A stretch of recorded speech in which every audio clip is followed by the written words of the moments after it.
with profound humble gratitude and love to all venerated enlightened masters. We bow to the Almighty in soulful gratefulness for gifting us with their holy blessed presence. May all beings be awakened by their divine grace. Part 4 of 4.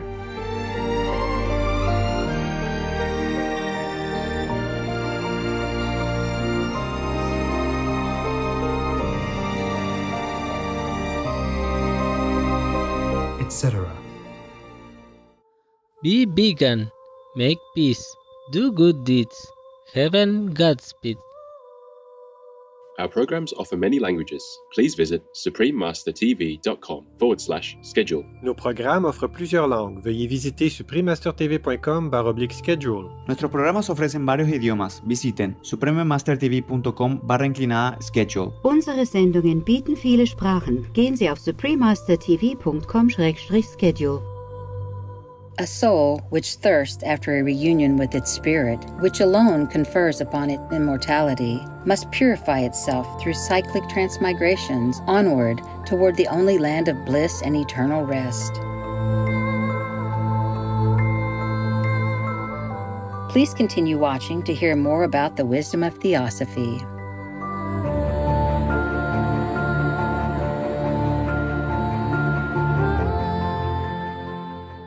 Be vegan and teach your children the value of it.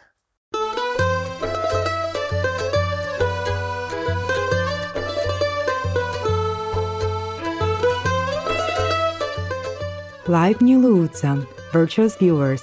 I just said welcome in Latvian. I am Sophia. The caring Latvians pray for the providence to awaken humankind to the dangers of animal flesh eating and help them turn to the benevolent vegan lifestyle for long-lasting peace on earth.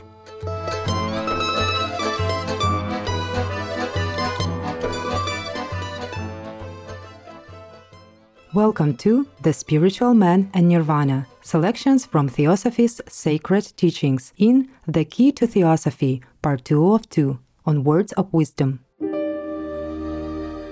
Madame Helena Petrovna Blavatsky, vegetarian, was born in 1831 into a noble family in Ukraine or Urain.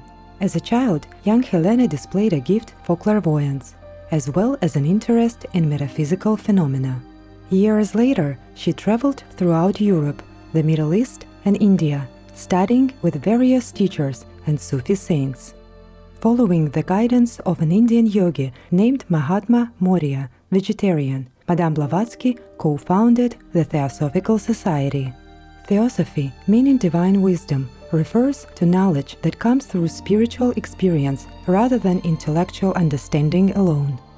The Theosophical Society is dedicated to uplifting humanity through a realization of the oneness of life and the wisdom underlying all religions. Madame Blavatsky wrote several important books on theosophy, including Isis Unveiled, The Secret Doctrine, The Key to Theosophy, and The Voice of the Silence. The Key to Theosophy unlocks the door that leads to a deeper study of theosophy. In contrast to other theosophy volumes, it is written in simple explanatory language. Readers are thus able to more easily understand its fundamental principles. Today, on Words of Wisdom, we invite you to join us for excerpts from The Key to Theosophy. On the various postmortem states, the physical and the spiritual man. Theosophist. Immortality as a form is limited only to its life cycle or the Mahamanvantara, after which it is one and identical with the universal spirit and no longer a separate entity. As to the personal soul, by which we mean the spark of consciousness that preserves in the spiritual ego the idea of the personal I of the last incarnation, this lasts as a separate, distinct recollection only throughout the Devachanic period, after which time it is added to the series of other innumerable incarnations of the ego, like the remembrance in our memory of one of a series of days at the end of a year. That alone, which is indissolubly cemented by Atma or Buddhimanas, is immortal. The soul of man, or of the personality per se is neither immortal, eternal, nor divine. Says the Zohar, the soul, when sent to this earth, puts on an earthly garment to preserve herself here, so she receives above a shining garment, in order to be able to look without injury into the mirror, whose light proceeds from the Lord of Light. Moreover, the Zohar teaches that the soul cannot reach the abode of bliss unless she has received the holy kiss, or the reunion of the soul with the substance from which she emanated, spirit.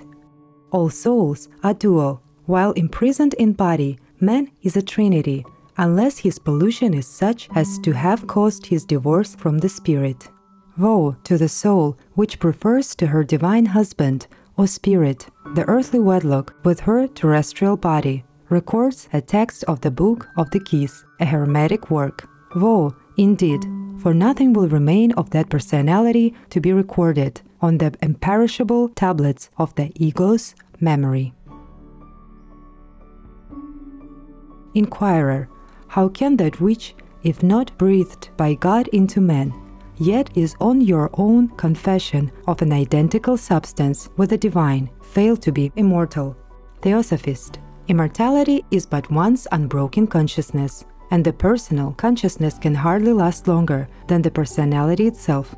And such consciousness, as I already told you, survives only throughout Devachan, after which it is reabsorbed, first in the individual and then in the universal consciousness.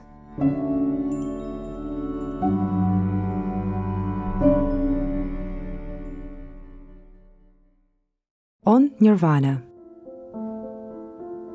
Theosophist, we reject the idea of a new soul created for every newly born babe. We believe that every human being is the bearer or vehicle of an ego having the same age with every other ego, because all egos are of the same essence and belong to the primeval emanation from one universal infinite ego. Plato calls the latter the Logos, or the second manifested God, and we the manifested divine principle, which is one with the universal mind or soul. Inquirer, can you give me some instances as a proof of this? Theosophist, most decidedly I can. Philo-Judaeus says, the air is full of them, of souls, those which are nearest the earth, descending to be tied to mortal bodies, return to other bodies, being desirous to live in them. In the Zohar, the soul is made to plead her freedom before God, Lord of the universe. I am happy in this world, and do not wish to go into another world, where I shall be a handmaid, and be exposed to all kinds of pollutions. The doctrine of fatal necessity, the everlasting, immutable law, is asserted in the answer of the deity. Against thy will thou become an embryo, and against thy will thou art born. Light would be incomprehensible without darkness to make it manifest by contrast. Good would be no longer good without evil to show the priceless nature of the boon. And so personal virtue could claim no merit unless it had passed through the furnace of temptation. Nothing is eternal and unchangeable save the concealed deity. Nothing that is finite, whether because it had a beginning or must have an end, can remain stationary. It must either progress or recede, and the soul which thirsts after a reunion with its spirit, which alone confers upon it immortality, must purify itself through cyclic transmigrations, onward toward the only land of bliss and eternal rest, called in the Zohar the Palace of Love, in the Hindu religion Moksha, among the Gnostics the Pleroma of eternal light, and by the Buddhists Nirvana. And all these states are temporary, not eternal. Inquirer, yet there is no reincarnation spoken of in all this. Theosophist, a soul which pleads to be allowed to remain where she is must be pre-existent and not have been created for the occasion. In the Zohar, however, there is a still better proof. Speaking of the reincarnating egos, or the rational souls, those whose last personality has to fade out entirely, it is said, all souls which have alienated themselves in heaven from the Holy One, blessed be his name, have thrown themselves into an abyss at their very existence, and have anticipated the time when they are to descend once more on earth. The Holy One means here esoterically the Atman or Atma Buddhi. Theosophist. When the spiritual entity breaks loose forever from every particle of matter, substance or form, and re-becomes a spiritual breath, then only does it enter upon the eternal and unchangeable Nirvana, lasting as long as the cycle of life has lasted, an eternity truly. And then that breath, existing in spirit, is nothing because it is all. As a form, a semblance, a shape, it is completely annihilated. As absolute spirit, it still is, for it has become beingness itself. The very word used, absorbed, in the universal essence, when spoken of the soul as spirit, means union with. For more information, please visit Project Gutenberg, gutenberg.org. Russia, leave Ukraine or you reign now. Peace be with you too. Despite the challenges that vegans face in our human-centered, egocentric world, everyone I have heard from, without exception, is happy and excited to be a practicing vegan. It gives me great joy to be a small voice in this big movement, knowing that not all that long ago, there were very few of us, with no support system and no resources for information. Joanne Stepaniak, vegan. Gracious viewers, it was a joy to have your company for today's Words of Wisdom. Coming up next is The Greenest Heroes Gala, Part 9 of a multi-part series, right after Noteworthy News.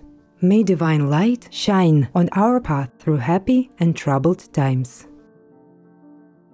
Be vegan, make peace, do good deeds, hell not reach.